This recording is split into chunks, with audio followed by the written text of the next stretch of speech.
예레미야서 10장 1절로 25절의 말씀입니다. 예레미야서 10장 1절로 25절의 말씀을 저와 함께 한 절씩 교독해서 봉독해 올리겠습니다. 제가 먼저 봉독하겠습니다. 이스라엘 집이여, 여호와께서 너희에게 이르시는 말씀을 들을지어다.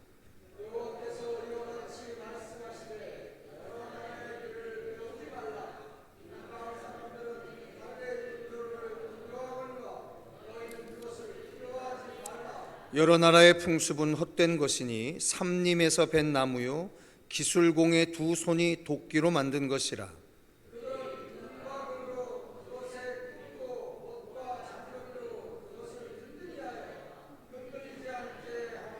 그것이 둥근 기둥 같아서 말도 못하며 걸어다니지도 못하므로 사람이 메어야 하느니라. 그것이 그들에게 화를 주거나 복을 주지 못하나니 너희는 두려워하지 말라 하셨느니라.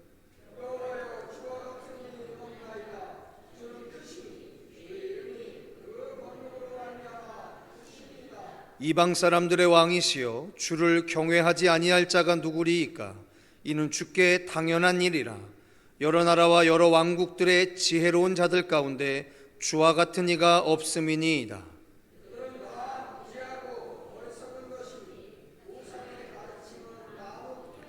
다시스에서 가져온 은박과 우바스에서 가져온 금으로 꾸미되 기술공과 은장색의 손으로 만들었고 청색 자색 옷을 입었나니 이는 정교한 솜씨로 만든 것이거니와.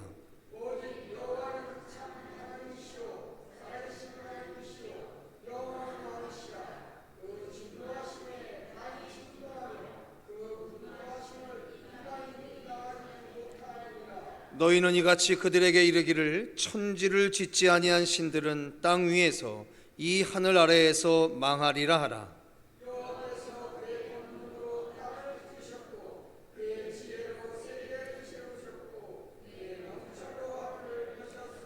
그가 목소리를 내신즉 하늘에 많은 물이 생기나니 그는 땅 끝에서 구름이 오르게 하시며 비를 위하여 번개치게 하시며 그 곳간에서 바람을 내시거늘.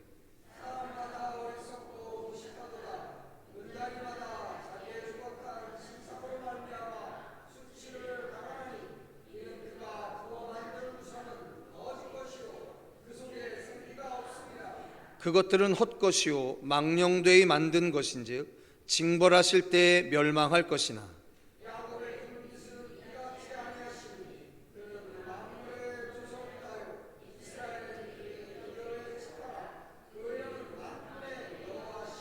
애워싸인 가운데에 앉은 자여, 내 짐꾸러미를 이 땅에서 꾸리라.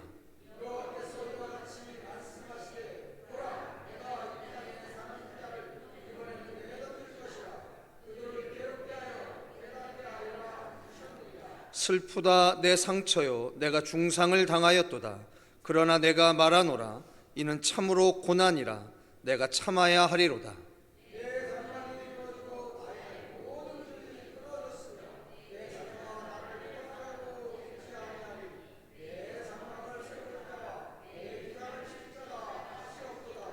목자들은 어리석어 여호와를 찾지 아니하므로 형통하지 못하며 그 모든 양떼는 흩어졌도다.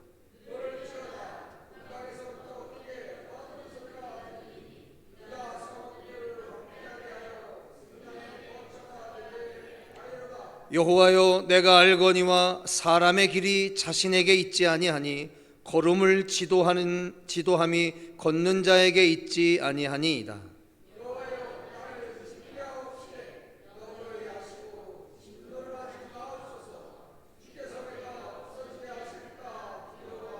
함께 하시겠습니다. 주를 알지 못하는 이방 사람들과 주의 이름으로 기도하지 아니하는 족속들에게 주의 분노를 부으소서. 그들은 야곱을 씹어 삼켜 멸하고 그의 거처를 황폐하게 하였나이다 하니라. 아멘. 오늘 예레미야서 10장은 과연 야훼 하나님 이외의 신이 어떠한 존재인지에 대해서 아주 분명하고도 명확하게 정리를 해주는 장면이 나옵니다. 그런데 꼭 예레미야 선지자뿐만 아니라요, 같은 대예언자라 할 수 있는 이사야 선지자의 글로부터 과연 이방의 신, 즉 이스라엘은 그들을 우상이라고 합니다. 그 우상의 존재가 어떤 존재인지에 대해서 아주 정확하게 가늠을 합니다. 자, 우리가 신앙이라고 하는 차원을 조금 잠깐 내려놓고요, 세계사적으로 볼 때, 또 혹은 종교학적으로 볼 때 유일신, 즉 딱 신은 한 분뿐이다라고 하는 이 유일신 사상을 가지고 있었던 소수의 민족들이 있었습니다. 근데 특별히 잘 아시는 것처럼 이스라엘 민족의 그 유일신 사상은 타 민족, 타 종족과 비교할 수 없을 정도이지요.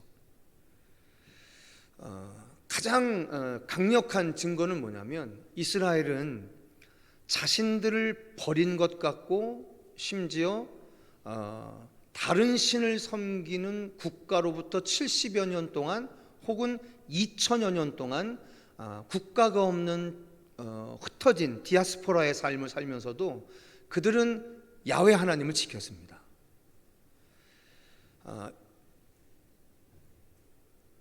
지구상에 몇몇 남아있는 그 유일신 사상 중에서 특별히 유대인들이 가지고 있는 유일신 사상은 수천 년간의 고난 속에서도 그들이 지켜냈던 유일신 사상이라 사실 그건 다른 것과는 비교가 되지 않을 정도의 이야기입니다.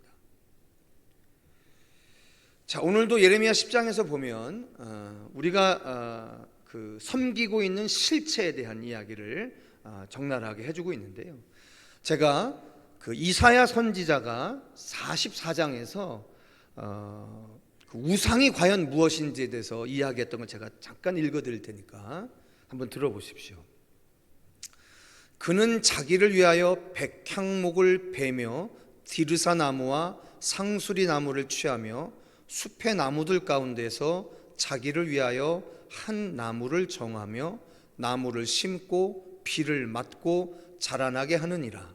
이 나무는 사람이 땔감을 삼는 것이거늘 그가 그것을 가지고 자기 몸을 덮게도 하고 불을 피워 떡을 굽기도 하고 신상을 만들어 경배하며 우상을 만들고 그 앞에 엎드리기도 하는구나.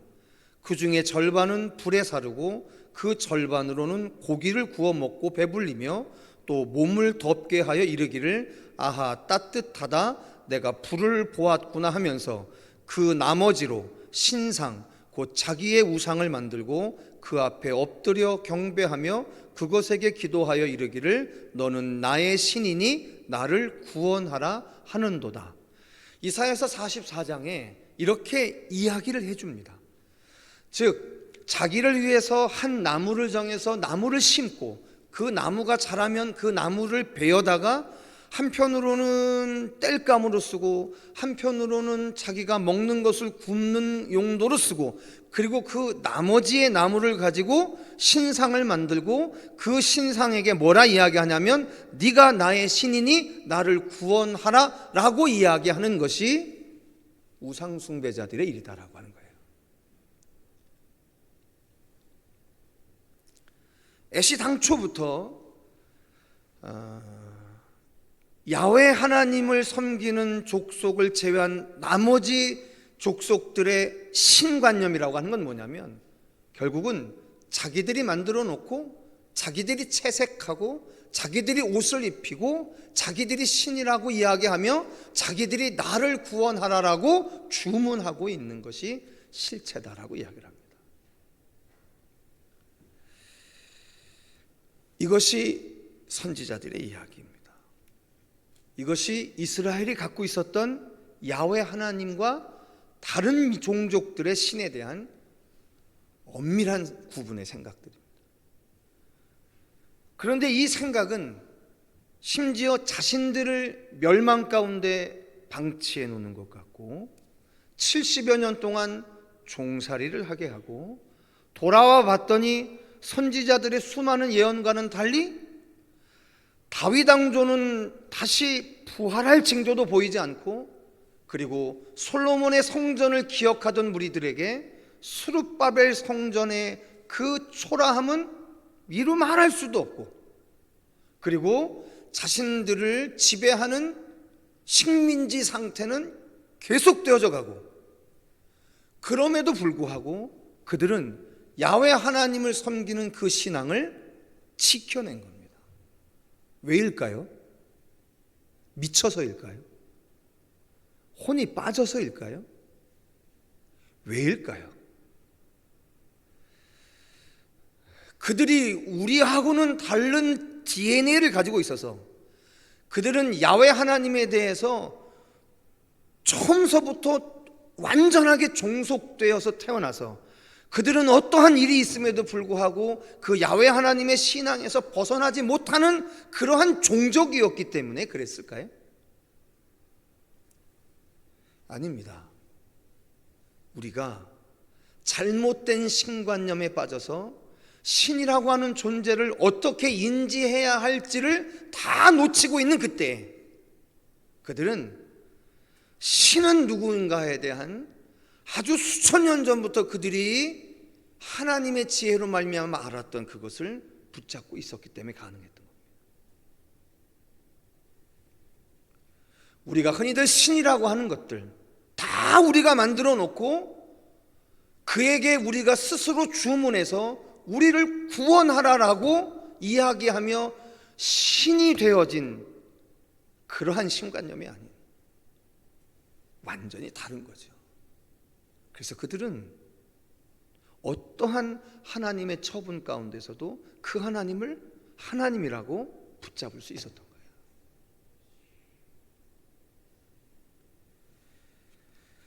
자, 오늘 그 이야기 안에도 오늘 10절에 이렇게 쓰여 있습니다. 오직 여호와는 참 하나님이시요 살아계신 하나님이시요 영원한 왕이시라.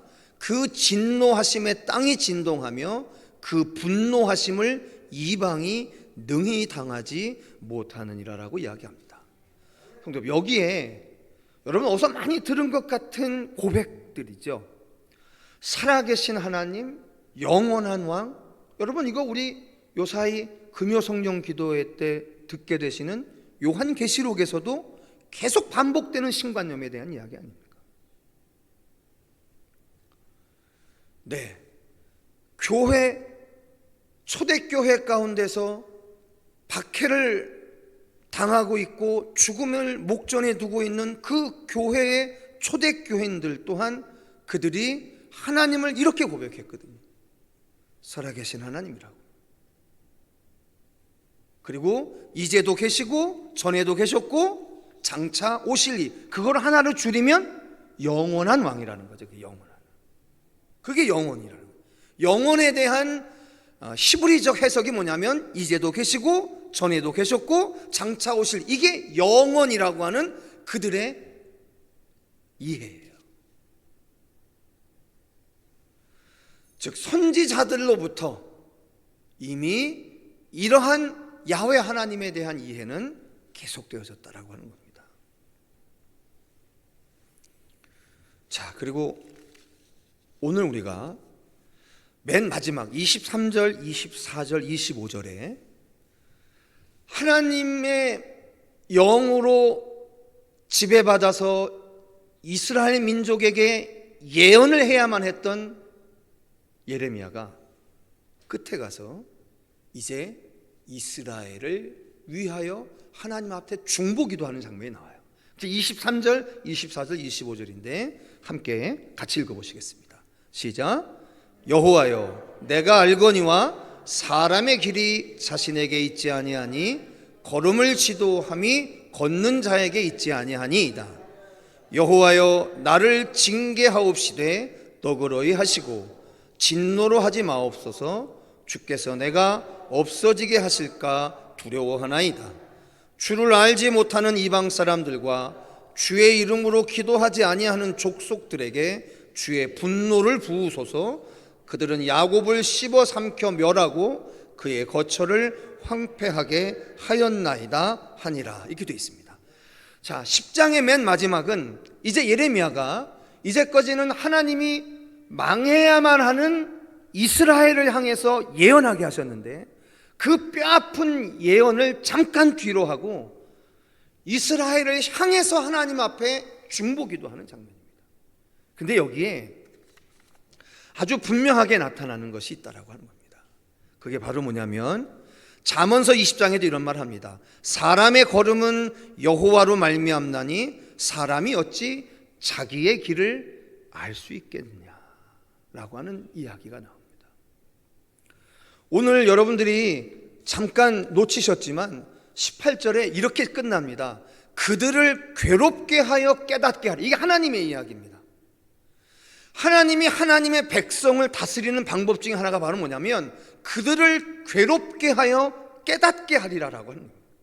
즉 하나님이 하나님의 백성을 깨닫게 하기 위해서 사용하시는 방법 중에 아주 잘 사용하시는 방법이 바로 뭐냐면 그들을 괴롭게 한다라고 하는 거예요. 우리는 흔히들 신을 섬길 때 괴로웠던 현실도 신을 섬김으로 말미암아 그 괴로움이 없어져야 한다라고 생각을 하지만 살아계신 하나님과 우리 사이의 관계에서는 하나님을 깨닫게 하기 위해서 우리를 괴롭게 하시는 하나님의 성품을 잊지 마셔야 한다라고 하는 거예요.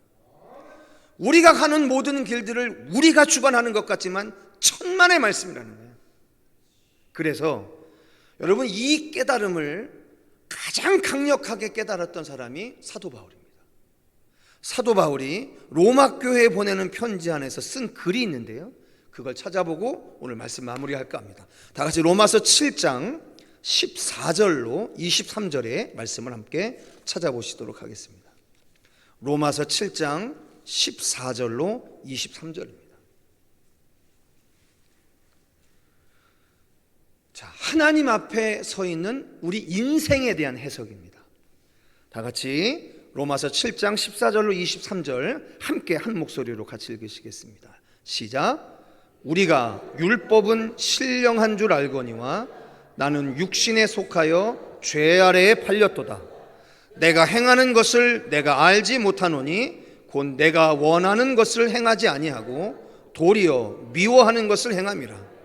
만일 내가 원하지 아니하는 그것을 행하면 내가 이로써 율법이 선한 것을 시인하노니 이제는 그것을 행하는 자가 내가 아니요 내 속에 거하는 죄니라. 내 속 곧 내 육신에 선한 것이 거하지 아니하는 줄을 아노니 원함은 내게 있으나 선을 행하는 것은 없노라. 내가 원하는 바 선은 행하지 아니하고 도리어 원하지 않은 바 악을 행하는도다. 만일 내가 원하지 아니하는 그것을 하면 이를 행하는 자는 내가 아니요 내 속에 거하는 죄니라.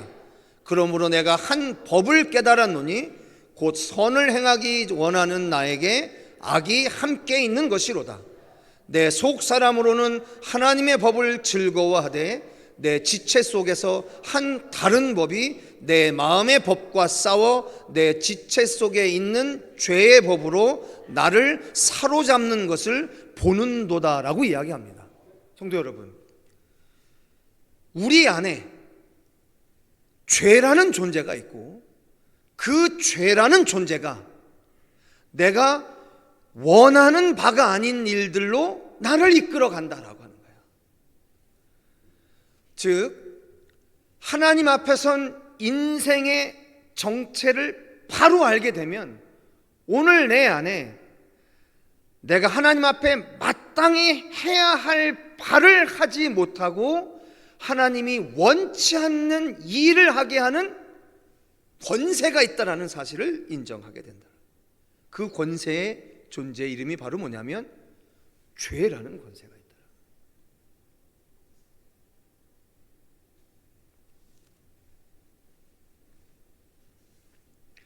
그런데 그 죄라는 권세가 오늘 우리들 안에서 우리를 하나님이 원하지 않는 길로 끌어가고 있다라고 하는 거예요.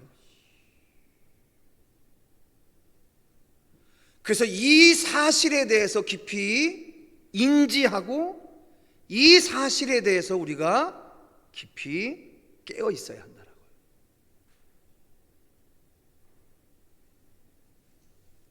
그리고 이 죄악의 권세에 내가 이끌려가지 않기 위해서 나는 내 안에 임하여 계시는 성령께서 내 안에 충만하기를 놓치지 말아야 한다. 그리고 오늘 우리에게 남겨진 하나님의 말씀 안에서 우리 안에 성령이 충만하여질 수 있는 방법들에 대한 지혜를 잊지 말아야 한다. 그 첫 번째가 하나님의 말씀 앞에 서 있어야 합니다.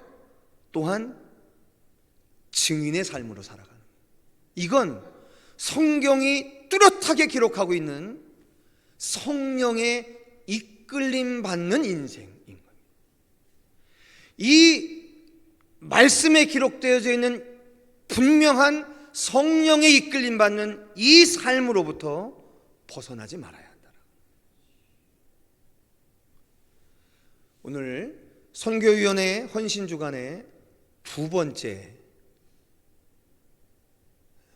날에 우리 선교부 헌신으로 하나님 앞에 드리는 이 예배 가운데 우리가 한 번쯤 생각해 봐야 할 일이 있습니다. 도대체 열방을 선교하는 일이 우리에게 왜 가당키나 한 일이라는 거죠? 그것이 오늘 우리들에게 무슨 의미가 있느냐는 거죠. 그것이 오늘 우리에게 의미 있는 이유는 아주 분명합니다. 부활 승천하시는 주님이 우리에게 남겨놓으신 마지막 언약의 말씀에 우리에게 성령이 임하시고 우리가 권능을 가지고 예루살렘과 온 유대와 사마리아와 땅 끝까지 이르러 내 증인이 되리라 라는 언약의 말씀이 있기 때문에 오늘 우리의 삶이 그 말씀 안에 구속되고 지배당해야만 하는 거죠. 그래서 선교부를 통한 세계 선교에 대한 꿈과 그 행동과 헌신은 마땅하다라고 하는 겁니다.